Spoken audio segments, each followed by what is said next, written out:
আমার প্রবাসী আমি এলাকারই সন্তান, আপনাদের সন্তান। আমার মুরব্বীতে আপনারা জানেন সবাই গত হয়ে গেছে। ওনারা চেষ্টা অব্যাহত ছিল এলাকাটা কিভাবে ভালো থাকে, পারিবারিক ধারাবাহিকতা অনুযায়ী আমরাও সেই চেষ্টা অব্যাহত রাখছি। আপনারা জানেন আমার ফাউন্ডেশন আছে, বজ্রলতা ফাউন্ডেশন, যে ব্যানারে আমরা মানুষ সেবার জন্য আমাদের চেষ্টা চালিয়ে যাচ্ছি। সফলতা কতটুকু হচ্ছে জানি না, তবে আমি যে ঘোষণাটা দিয়েছিলাম যে আমার একটা ফাউন্ডেশন, একটা হসপিটাল দরকার। আমার পিতার ইচ্ছা ছিল এটা আমার তাকে শিশু আমাকে ধ্যান করে যাওয়া।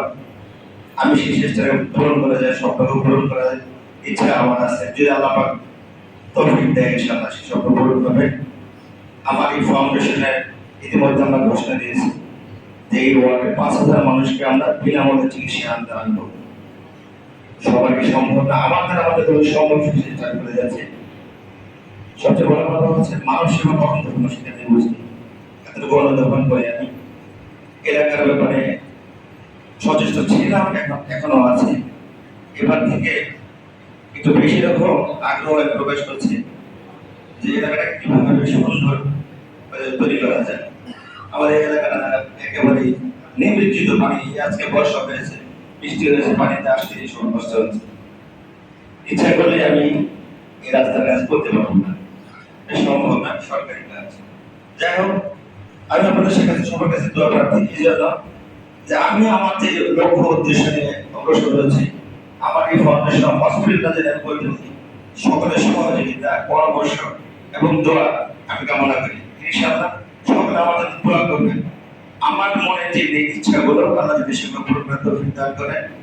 আমি সর্বাপেক্ষা এই এলাকা আলমবাগ এলাকাটা, এটা আমি মনে করি এটা আমার পরিবার, এটা আমাদের পরিবার।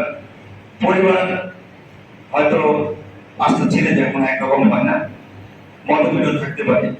সবার কাছে আমার একটাই আবেদন, সকল মতামত বলে গিয়ে অন্তত আমাদের মহৎ কাজে, সামাজিক কাজে যেখানে 10 জনের উন্নয়ন হবে, 10 জনের কাজে আসবে, অন্তত এই কাজে একমত হন।